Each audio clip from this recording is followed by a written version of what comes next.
በስነ ምግባር የተቀረጸ የግብረ ገብ መርህን የተላበሰ ደግሞም መብትና ግዴታውን ከታችኛው የትምህርት መሰረት ጀምሮ የሚያጎለብት ትውልድን ማፍራት እንደ ሀገር ወሳኝ ነው። እናም በኢትዮጵያ ስርዓተ ትምህርት ውስጥ ይህንን ትልም እውን ለማድረግ መነሻ ያደረገ የዜግነት ትምህርት መሰጠት ከጀመረ ውሎ አድሯል።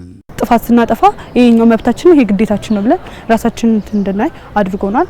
እንዲሁም ክፍል ውስጥ በምንማርበት ጊዜ አስተማሪውና ተማሪው በሚያደርጉበት ኮንታክት ላይ የሚፈጠሩ ችግሮች አሉ። እነዛ ችግሮች ደግሞ በመጻፋችን ላይ ባሰፈረልን ፈርስት ሌቭል ሰከንድ ይባላል። እነዛ ላይ ደግሞ የተለያዩ መብቶች አለ፣ የሶሻል መብት አለ፣ ኢኮኖሚ መብት አለ፣ ፖለቲካል መብት አለ። እነዛ መብቶቻችን በየትኛው ቦታ የትኛው እንደምንጠቀም የትኛው ደግሞ ለየትኛው እንደማያገለግልና የትኛው እንደሚያገለግል አውቀናል። መጀመሪያ ስነ ምግባራችንን ያስተምሩናል ብዬ አስባለሁ እስከዛሬ ድረስ ማለት ነው።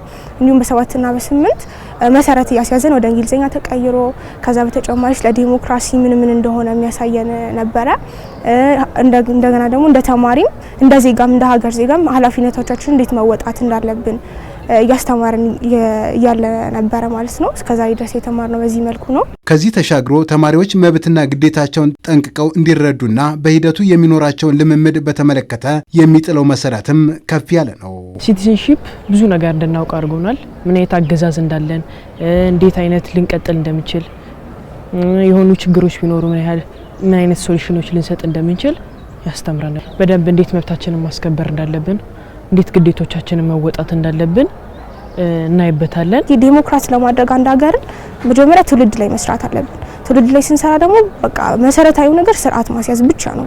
ግን መብትና ግዴታችንን እንድናቅ እንዲሁም ሀገራችንን በኢኳሊቲ ማንንም ከማንም ሳናስበልጥ ሊደርሺፓችን ላይ በደንብ ጥሩ እንድንሆን ረድቶናል ብዬ አስባለሁ። በእርግጥም ዴሞክራሲን ከስሩ የተረዳና እያወቀ ያደገ ትውልድ የነገዋን ሀገር በዛ ልክ ለመረከብ እንዲዘጋጅ መንገድ የሚያበጅ ነው። እናም የእነዚህ ተማሪዎች የዛሬው የዜግነት ትምህርት ልምምድ ለነገው የሀገር ዴሞክራሲ ጎልቶ መቆም መነሻ ለመሆኑ ንግግራቸው ማሳያ ነው።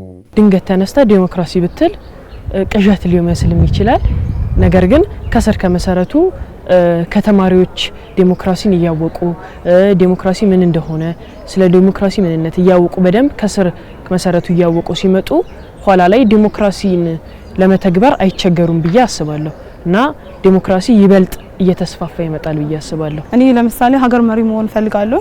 ያን ሀገር መሪ መሆን ፈልገበት መንገድ ደግሞ ከዚህ ነው የሚመሰረተው። ከዚህ ስለሚመሰረት ዲሞክራሲያዊ ሀገር መምራት እንዴት እንደሆነ ተመሬበታለሁ፣ አውቄበታለሁ። አስተማሪዎችም ተማሪዎችም በየትኛው ወከል ከትምህርት ቤት ነው የሚጀምረው። በአለቃነት ተመርጠን ስንወጣ ያ ነገር እንዴት አይነት ኃላፊነት እንደምንከተል በምን አይነት ዲሞክራሲ እንደምንከተል እንድናውቅ ያደርጉናል። ከፍ እያለን የትምህርት ቤት የተለያዩ ክበቦች አሉ። እዛ ተሳትፎ ላይ መሪ ሆነን እንድንቀጥል ያደርጉናል። ያ ነገር እያለ ሀገራችን እንዴት በዲሞክራሲ እንድንሞት አስተምሯል። በዜግነት ትምህርት ውስጥ የተማሪዎች የዲሞክራሲና የህገ መንግስት መርሆችን የመረዳት አቅም እንዲጎለብት ይሰራል። እናም የሀገር ሁለንተናዊ መልክ የሚገለጥበትን ህገ መንግስት የተረዳ ትውልድ መፈጠሩ ለሀገር ዲሞክራሲ መጎልበት ወሳኝ ነው። አንድ ሀገር የምትመራበት ነው። ህገ መንግስት ከሌለ አንድ ሀገር መንግስትም ሆነ ህዝብ መመራትም አይቻልም። ምክንያቱም በህገ መንግስት ነው ማንም ሰው መመራት መቻል አለበት። ህገ መንግስቱ ደግሞ የዜጎች መብት ግዴታ አስቀምጠዋል። ግዴታ ብቻ ሳይሆን የሀገራዊ ሁለንተናዊ ፖለቲካል፣ ካልቸር፣ ሌሎችም ብዙ ነገሮች እዛ ላይ የተካተቱ ስለሆኑ ይሄን ያወቀ የተገነዘበ ትውልድ መብቱን የሚጠቀም ግዴታውን የሚወጣ ለሀገር ሰላም ግንባታ የሚጨነቅ ለሀገር እድገት የሚጨነቅ ትውልድ እንዲፈጠር ያደርጋል ብዬ አስባለሁ። ይህንን የመሰለው መሰረቱን ከታች ያደረገ የዲሞክራሲ ልምምድ ትውልድ የመምረጥና የመመረጥ እድሉን እንዲጠቀምም አይነተኛ መንገድ ነው።